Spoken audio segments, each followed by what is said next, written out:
Hey guys, and welcome to kind of a more virtual lesson on studying and time management, kind of continuing on from what we've been talking about this week regarding this exact same topic.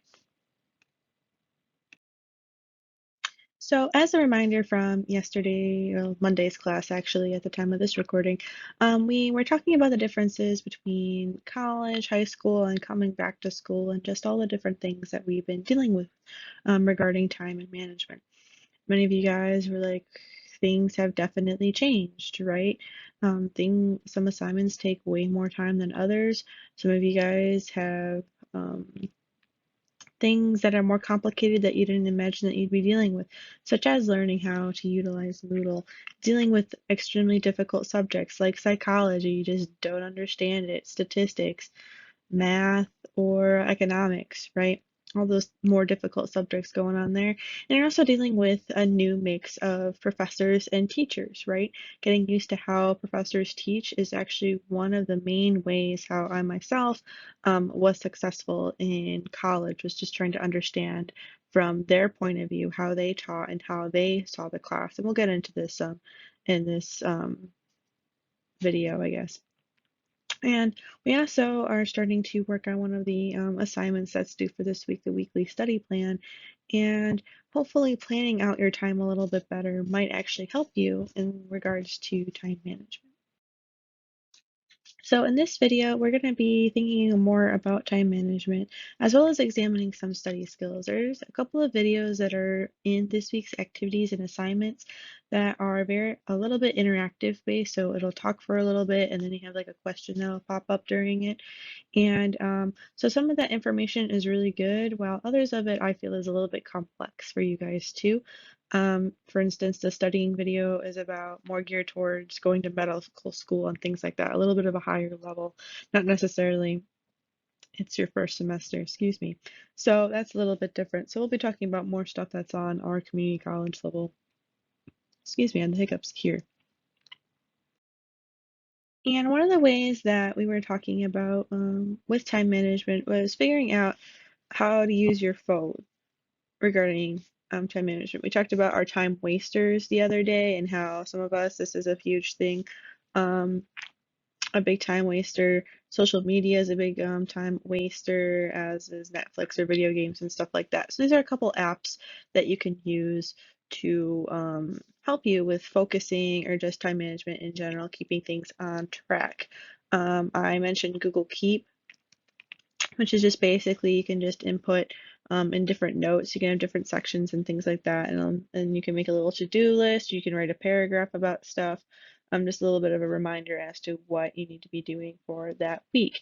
What I like to do is when I have a super busy week, I like to create a note for each day of the week, and so that way I have my to-do list for each day so that I know what's going on. Google Calendar, you can also do that too, in a way, more of a visual aspect of it. For me, with my Google Calendar, what I would do, currently what I do is I have what my classes are, so that way I know when class is and where it is, who's my professor, my course number, all of that kind of thing. Um, as well as like when I work my other job and things like that. And then when I was in school, I also utilized it to keep track of major assignments. So, say for instance, our education plan, which is something that we'll be working on next week. That's another 20% of your grade. I should probably put in my calendar, hey, don't forget to do this, or remind myself, because you can also create reminders on Google Calendar. You also create reminders using your alarm function. Um, that was a good way back in college for me too, putting an alarm, being like, hey, don't forget to work on this today, that kind of thing.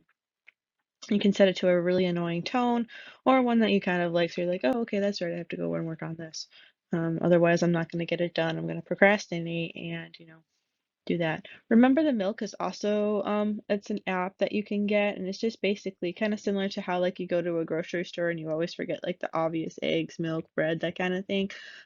This is another like kind of to-do list app that's just like, hey, don't forget about these things. So very similar to Google Keep. These other two apps, Rescue Time and Forest, are more about your productivity. Rescue Time will actually, it's kind of similar to what Apple phones do or iPhones. do and tracking what apps you use, how much your screen time is, and that kind of thing. That's basically what rescue time does. It'll say when you're wasting time and that kind of thing. And then Forest is actually a cool app where if you want to just be away from your phone or whatever, and you just don't want to have any distractions, you can put Forest down. And what Forest does is you can plant trees based on your productivity. So you start your session, you hit plant a tree, and then like the longer that you study for, the more trees that'll grow, and you can actually create a little forest for yourself. So if you kind of like the idea of, creating a little mini forest for your study session, you can kind of do that too. So that's just another option there. There are, of course, many other apps that are out there. I'm not the most technologically sound or knowledgeable person out there, mainly because I just do it old school. I literally had flash drives for like storing stuff when now we have the cloud. Um, I like things done on pen and paper and that kind of thing. You can definitely do that too, right? Write something out every day on post-it notes, on pieces of paper, whatever it might be. That's why I brought in paper on Monday, just to whatever works for you. That's one of the reasons why it's so difficult to teach and talk about time management and study skills, is because it's very unique to your own situation, very sociological thinking. And so that's why it's a little bit difficult. There isn't a catch-all, as we'll kind of go in throughout the rest of this video, and thinking about it. So what works for me isn't necessarily going to work for you, right? Your brain is wired in an entirely different way than mine is. What works for you isn't necessarily going to work for me. So there are some things that are, if you keep it general, yeah, it's going to work for all of us. But these more specific things, that's kind of another challenge of college, is trying to figure out exactly what works for you. So trying to figure out how you're currently using your time is also key, right? We talked about on Monday those time wasters, or what you should be doing instead of doing something else, right? And a key thing here, especially for my psych folks, you'll understand this, especially as you go into like ABA practices and something like that. You should try little changes first here and there. Don't all of a sudden decide that you're going to study from like, I don't know, say you have the rest of the day off after today's class, like after Education 120 on Wednesdays, from 10:20 until 5 o'clock, you're just going to study. That is not going to work if all of a sudden you just sit down and go. Your body isn't ready for that. It's kind of like training for a marathon. You have to prep, you have to practice, and you have to train. I don't know a P word that's similar to training, but you have to train yourself to learn. You have to train yourself to kind of be in this mindset of college. And it's very difficult for a lot of people. That's why a lot of people decide that college isn't for them, and that is completely okay. So definitely keep that in mind. So that's why scheduling is kind of important. Try to figure out where here and there you can utilize it, or even, for instance, creating a weekly meal plan. That might work for you too if you just want to decide, hey, what do I want to eat tomorrow? Thinking about just one day in advance, or even just today, right? What do I want to have today? And for some of you guys are living on campus, and you don't necessarily know how to cook or whatever, and that's a big change too, right? Trying to figure out how exactly am I going to feed myself, depending on your access to things too. So you have so many things going on. It's not just academic, and this all goes into play regarding your academic experiences. Come on. Okay, there we go. So thinking about success in class. So trying to go from time management to utilizing that to be successful in class. We've talked about this one quite a bit, right? Turning in your assignments, doing things on time, communicating with your professor, making sure that you're working on things in advance, if it's a big project, that kind of thing, so that way you have plenty of time, aka don't procrastinate.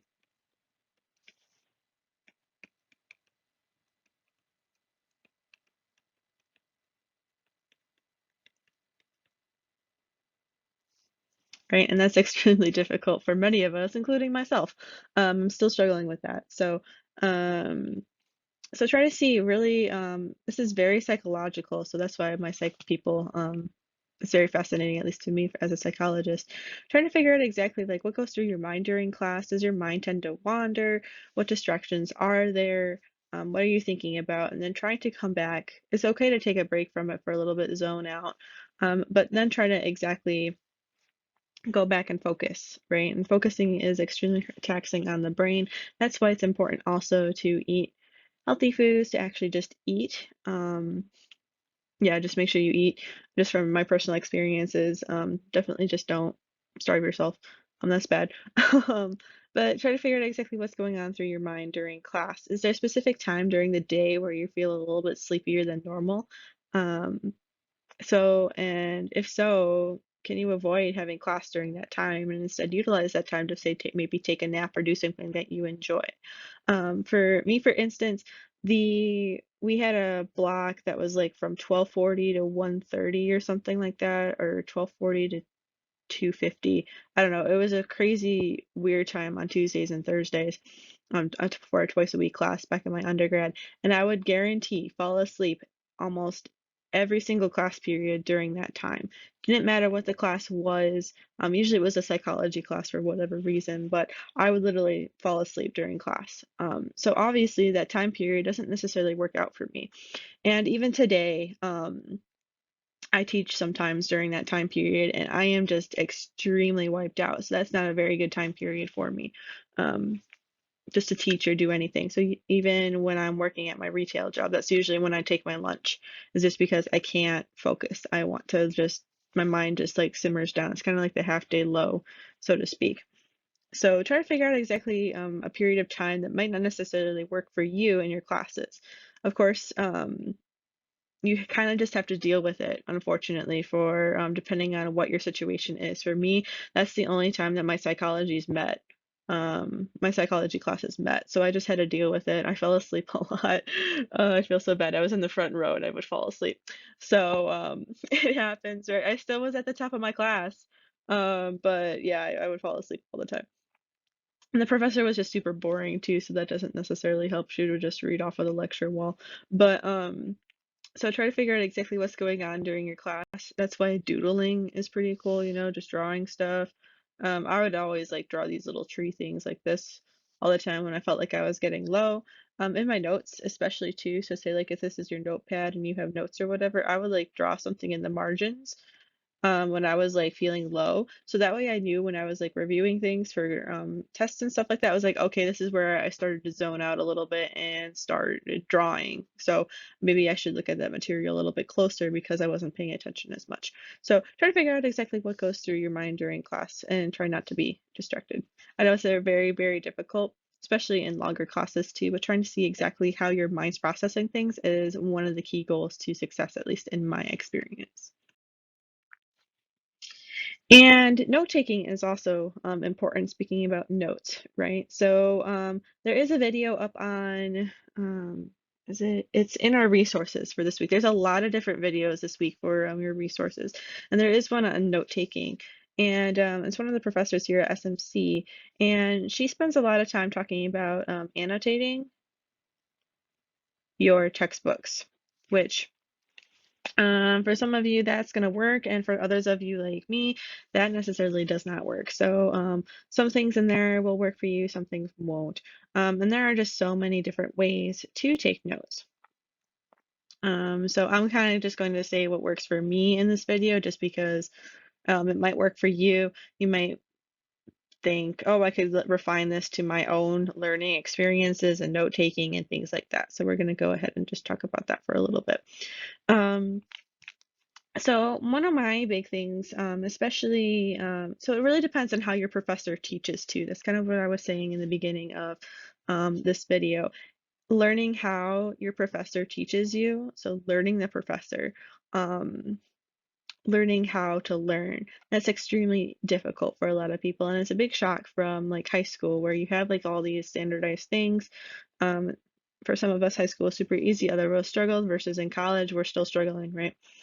So trying to figure out exactly how your teacher learns. Some of your professors teach via PowerPoints, like me. For some odd reason, I don't know, I just like making PowerPoints. Others of them don't. It's all verbal. They just talk to you the whole entire time, no visuals, nothing like that. And still others of them do different things, right? So if your teacher teaches with PowerPoint, they might give you the actual PowerPoints, right? So I post my PowerPoints after class, for instance.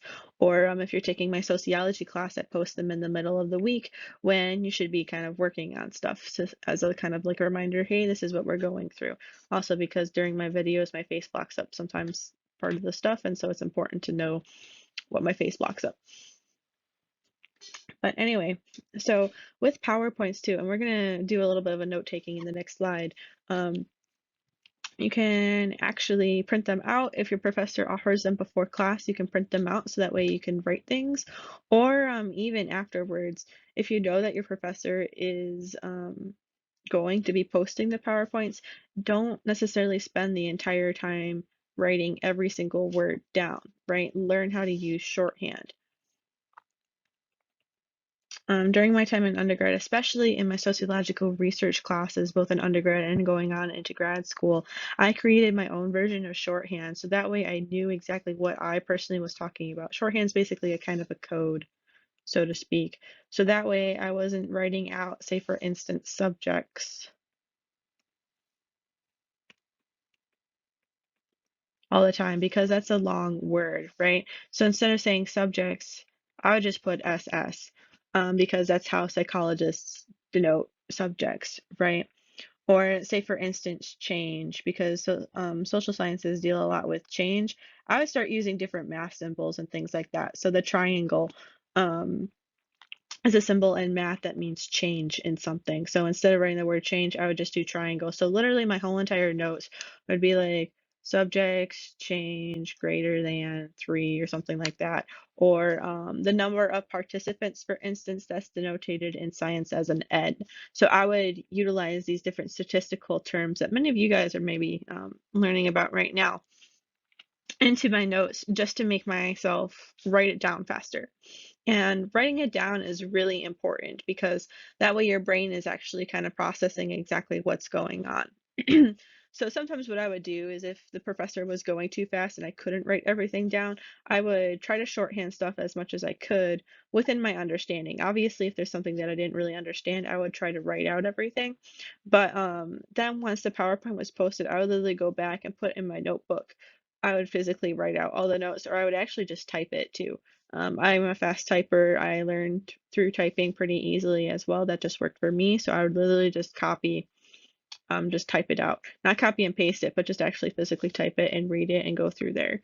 Um, Word is also amazing too because you have the ability and some other processors too of hearing what's typed out being read back to you. And that was really key in some of my harder subjects was because I could just hear it back. One of the videos that you guys will be watching for the interactive stuff, he talks about how you shouldn't necessarily be going back and re-listening to lectures or re-looking at your notes. It's very passive, he says, learning. But depending on how you're learning things, it is necessary to go back and watch the lecture again, especially if it's something that's extremely difficult. So just a quick note on that. Again, not going to work for everybody. This is so the second point right here regarding my intro to legal processes class, that was the class that I was talking to you guys about where I failed my first college exam. That was my first exam and I absolutely blew it. Didn't finish it, got a terrible grade for it. I had a panic attack actually in the middle of it just because of my anxiety and stuff like that. That happens, right? Obviously I couldn't, that was my first ever panic attack too, like that. So obviously, like I was prepared for the exam. I studied and whatever, but mentally it just wasn't very a good environment for me.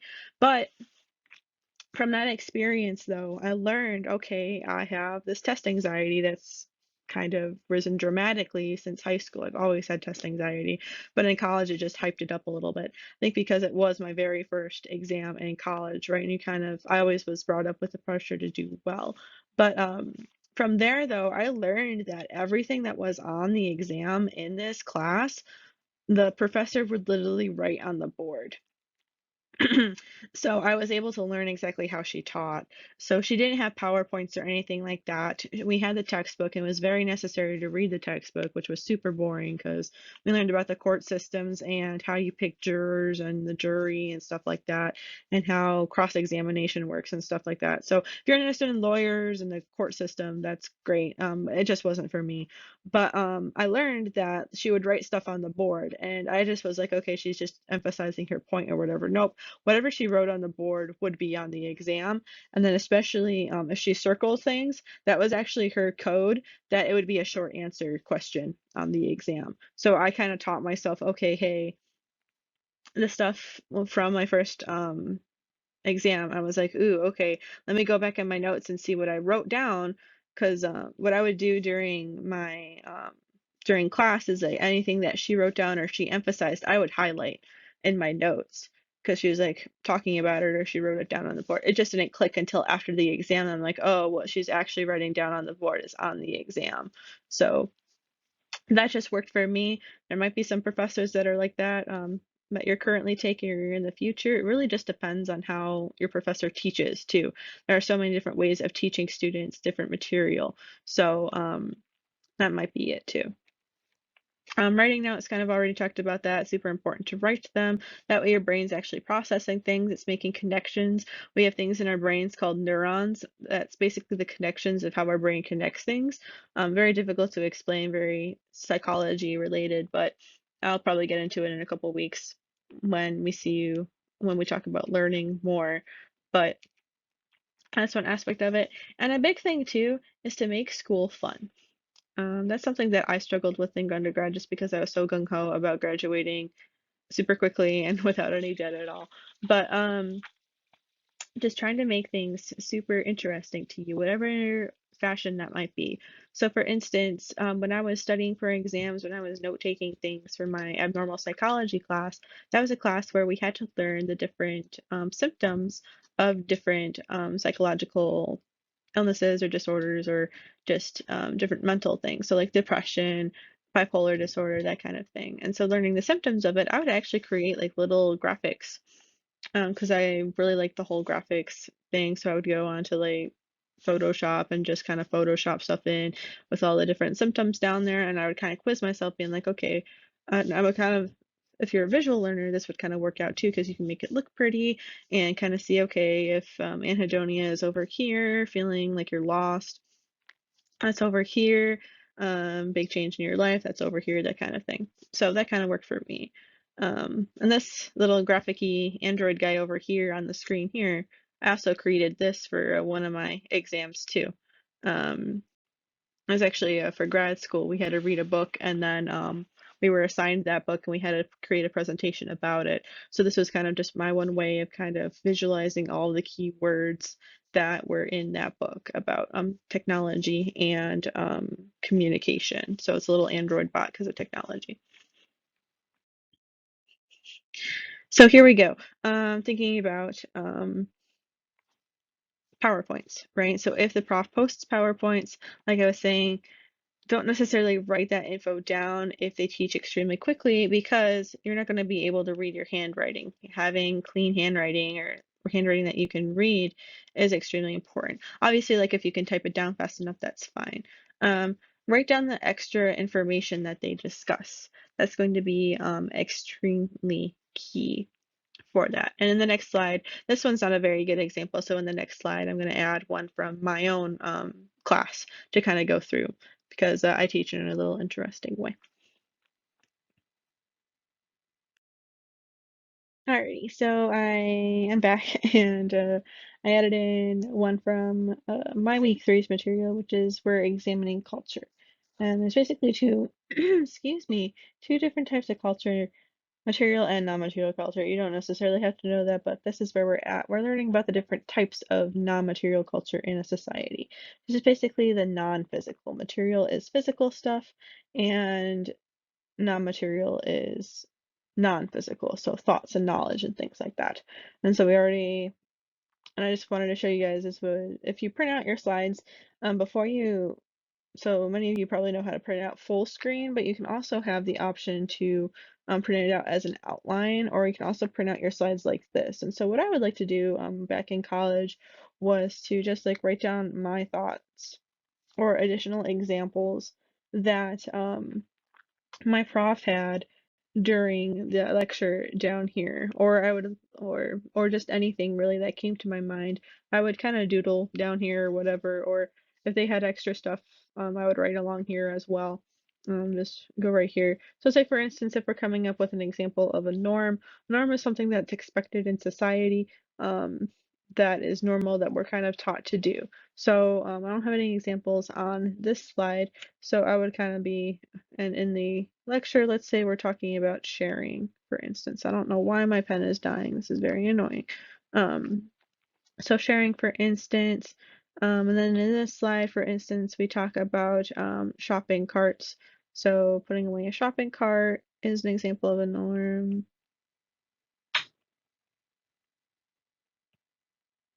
And then I would just add in my notes like that, depending on what we're talking about. And also, I really like writing things down, and you'll notice that when I talk about exams later on in this lecture. But in addition to, I would kind of, as we go through different things, I would star things that were super important. In my classes, when I teach, I like to tell people what's on the exam and what's on the quizzes, because like, why not?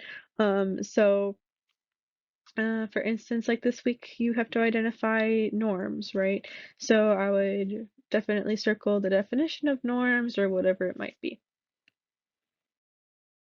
And then here's a closer look at the first slide, a little bit of it anyway, not all of it. So I would definitely kind of star this if I didn't really understand. And you can print out full screen slides too, depending on how you like to write things out. And then as we kind of get into the lecture a little bit more, we also talk about this um, setup a little bit, but I don't reference this section at all. I don't reference this table, that's what it's called, at all. So you might thinking, ooh, like she hasn't really talked about this much, but this is a good graphic. I definitely understand this more. So you might see in your notes like refer to this graphic, or right versus wrong, and then like that's the shopping cart stuff. Amori is killing people or murder, you know, laws like traffic laws, you know, and then with taboos we talk about sex. So anything like that. You might want to add in things, utilize the pictures or something like that. Pandemic, obviously the norm of wearing a mask, that would work too. So just kind of utilize the different resources that your professors have to your advantage. It might take you a little bit of time or a lot amount of time. You might not get it until the end of the semester, if I'm being honest. I didn't get it very much. It just kind of clicked for me. But utilize whatever resources your prof is gives you, and if they don't give you anything, create your own resources. That's what I had to do for my abnormal psychology class. Yeah, we had lectures, we had PowerPoints and stuff like that, but I just could not remember all the different symptoms of the different uh, aspects and diagnoses and things like that. So I was like, I need help. So I created my own resources.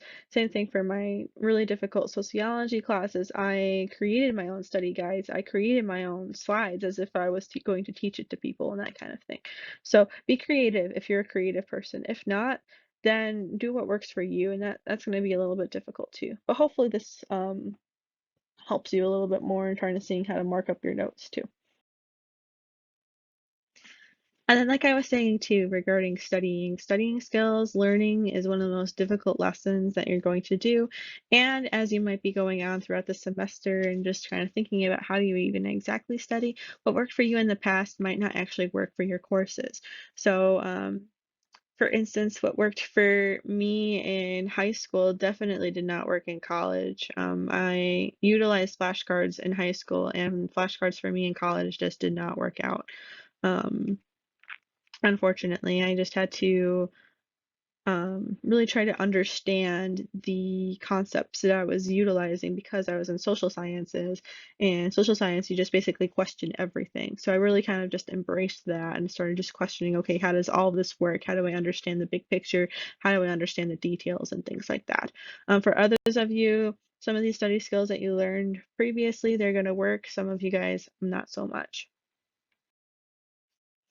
And so I kind of asked people on that I'm connected with, how do you guys study? How do you guys manage your time? And so these are a couple of the suggestions that I got just from a quick, hey, I'm teaching this class. What do you guys have? So one person, which we already talked about this study technique, just said study for 20 minutes, take a break, repeat. Maybe study for 20 minutes, play a video game, you die. When you die, you go back and study for a little bit, go for a walk, that kind of thing. Take a meal break. Listing off the assignments that are due that week and crossing off when it's done. You can utilize this with your apps or actually writing it down. That's from a person who's completed her master's in social work, so she's becoming a social worker. Found out what part of the day you're most productive, right? I figured out what part of the day that I am not most productive in. I'm still trying to figure out, honestly, when I am the most productive. And that'll change too, depending on your class schedule. For instance, I have a professor who always taught 8 a.m. classes, right? I am not a morning person, still not, so I know that I'm not the most productive still, even in the morning. However, I love my night classes, so try to figure out your schedule that way if the university allows you to, or just because of the way how you're utilizing your work scenario, like working on homework and assignments and studying and things like that. Create a study schedule to follow every week, which is basically what you guys are doing this week with your weekly study plan. So giving yourself a night off is extremely important too. You don't want burnout to happen. This particular person, she went to school didn't actually work for her, so then she stopped, and then she was in the industry for a couple of years, and then she's back at it and she's doing extremely well. And so she's just like, please don't burn out, make sure you give yourself a night or two off. So she wanted me to make sure that I had to convey that to you guys. And then one of my best friends from high school, she said attend reviews and study sessions as well as finding a study group was extremely imperative to her. She's in engineering and she just got her master's in some type of engineering. She actually was working on some of the Teslas before Teslas were even released. So extremely smart woman there. But especially for my engineering folk, engineering is extremely difficult, right? There's a lot of math involved. And so being able to find a study group and teaching each other, that's incredibly important. Even with my criminal justice folks out there, that's how I got basically survived some of my classes, was finding a study group. It might be scary at first, right? Talking to new people, but you know, the more and more you get into your major, especially if you transfer on or just more into your trade, these connections that you make, they're going to be extremely important, not only for your academic success, but also socially. And who knows, maybe even the connections later down in the line can help you when you're both out in the workforce. So more ways to study, like I was saying, flashcards might not work for you. The classic paper form, if you know you just get a note card or whatever, you can study them while waiting for things, and it's very portable. So for instance, if you're studying vocabulary or whatever, you can just whip it out when you're waiting for a train or when you're in the drive-through and you're just kind of waiting because McDonald's is taking so long.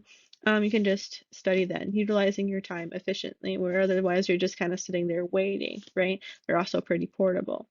You can also utilize different apps such as Quizlet. Those are online, and they kind of make them a little bit more interactive because there's games and they can actually assess what stuff that you're actually struggling with if you're true and don't cheat. I used to cheat a lot on Quizlet, so that never really worked out for me.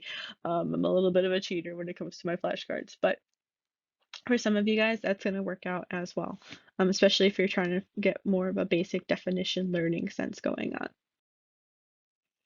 Utilizing study guides. Not all professors use them, but they are extremely useful in trying to figure out exactly what major concepts have you covered, and trying to see exactly what's going on with the professor again, right? And it just really depends because there's so many different types of study guides that you'll encounter. Some profs don't even give any, they're just like study chapters 1 and 2, and you're like, what am I supposed to do with that? So with study guides, definitely use them. If there's like a key concept, so for instance, my students are learning about the sociological imagination, right? So obviously you're going to want to know different parts of the sociological imagination. That's just a term that's on the study thing, right? What the actual concept of it is, And again, it just really depends. I don't know why my pen is wigging out on me, but that's this concept. Who created it or coined it?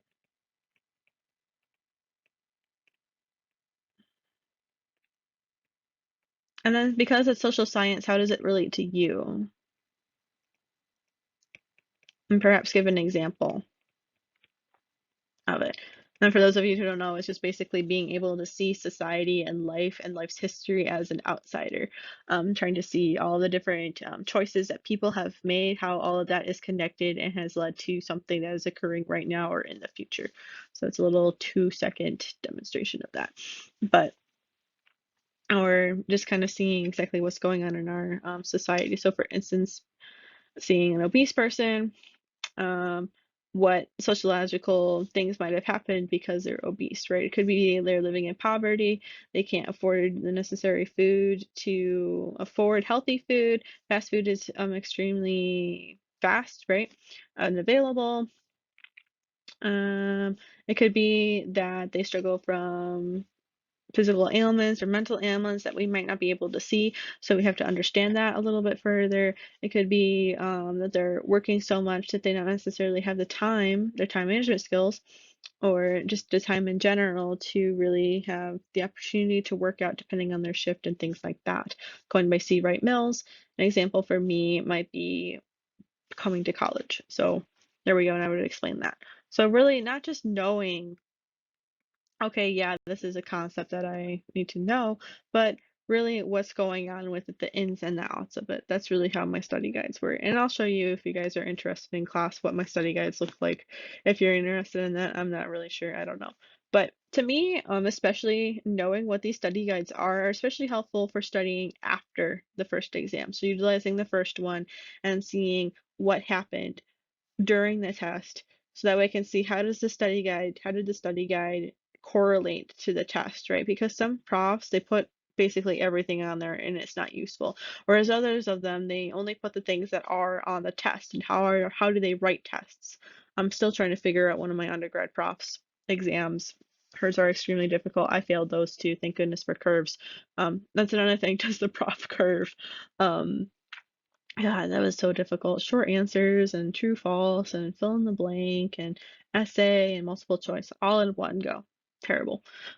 Great mentor, but terrible, terrible tests. So anyway, trying to figure out exactly what happened during the first one to kind of see how you can improve on the second one if you didn't do too hot or if you did well. Like, man, what did I do, right? So especially when you go to your second and other tests. So when you do have your exam before, you should obviously be studying probably a week or so in advance. I was always the last minute because procrastination is my friend. I'd recommend you don't do that, but let's face it, this is college. It's going to happen. Um, so review concepts that are difficult to you, review them all. If you get mixed up even a little bit, review it. If you don't even know what it is, obviously study about it. Connect to the different things, right? For some of us, especially in thinking about math class, that's going to be a little bit more difficult in thinking about, okay, well, how can I connect to the Pythagorean theorem, for instance, right? Pythagorean theorem is y equals mx. No, that's the slope. A squared equals b squared plus c squared or whatever. So finding the sides of the right triangle, right? But say for instance, if you wanted a building hop from different places and you want to figure out exactly how long these are, that's your connection right there because SMC's walking plan is extremely terrible. So also eat something. You don't want to eat on an empty stomach. Your brain utilizes different things in your food that you eat. So, and utilizing your brain costs it energy. So you want to make sure that you do have energy for your brain. During take deep breaths, um, skip stuff that you don't know or if you're unsure about, mark it up. If you have like a physical exam, mark it all up. That's what I would do. Um, so I would, if it's a B, C, D kind of thing, and I know that D is not the right answer, I would X that thing out, get it out of there. If I know B isn't, there we go. And if I'm still unsure if it's A or C and I'm leaning towards C, I would always put a question mark by C and then move on to the next question. Because you never know if the stuff that you don't necessarily know about, say this is question 1, perhaps question 25 is a similar thing and it's actually, and that's the answer for A. You're like, oh yeah, that's the definition of A back in question number 1. So I now know I can go back to question number 1 and say that it's C. So utilize these different test taking steps. Don't be afraid to skip questions. Don't be afraid to mark up your paper if you're allowed to mark things up if you have a hands-on exam. Be extremely hands-on. That was one of the things that was difficult for me because I always liked having my exam look very nice and clean. But go ahead, mark it up. I would always do in the corner of my paper too, at the end of, say this is your test paper. I would always put 1, 3, 5, however many questions it was that I was unsure about. I would put it at the end of my paper so that way I could flip and see how many I needed to do, especially if I didn't have time. And then for some questions that I didn't really know, so say like question number 32, I didn't know, I would just put a big old X next to it. And I'm like, don't know, skip it, let's guess it later on. And again, you never know what stuff at the end of your exam is going to be. Maybe it'll help you for earlier questions or later and vice versa. And then afterwards, once you're done taking the test, 1, eat some more, take a nap, whatever it is that you need to do if you can, depending on what your schedule is looking like. And then write or just reflect on that experience. This is going to help you with the next exam, especially if you think you didn't do too hot. So write about, okay, I really didn't expect that I needed to know about this random thing that we only spent like 2 seconds on in class. So maybe I should spend a little bit more time about stuff that doesn't seem necessarily important to me and spend a little bit of time on it more, right? Maybe see exactly what happens. Sometimes your professors will also talk about the exam after they've had it graded. So that's a little bit of a good way too. Maybe they've curved it a little bit. My professors, especially in psychology, would always be like, these were the ones that people did not understand, so we're going to go through it right here and now. Same thing with my math profs. They were like, we're going to go through these problems right now. And then utilize that. If your prof offers test corrections, do test corrections because you never know if you have a cumulative exam, if that's going to actually be on your final exam for later on too. So that's super, super important. So my big thing is like learning, right? You're constantly learning about your professor and how they teach. You're learning about the material, of course, because you have no idea. Say for instance, some of you guys don't even know what sociology is. Totally okay, but you got to learn all about that. You have to learn how your prof teaches, you have to learn how they write the exams, and you have to learn how to transmit your knowledge that you have about the subject onto these exams, onto these different assignments and things like that. So those are hopefully just some study tips that are useful. I kind of rambled a lot in this, and I'm sorry. It's just wanting to have you guys be accessible. And there's just so many different ways of studying or doing assignments and things like that that can lead to success.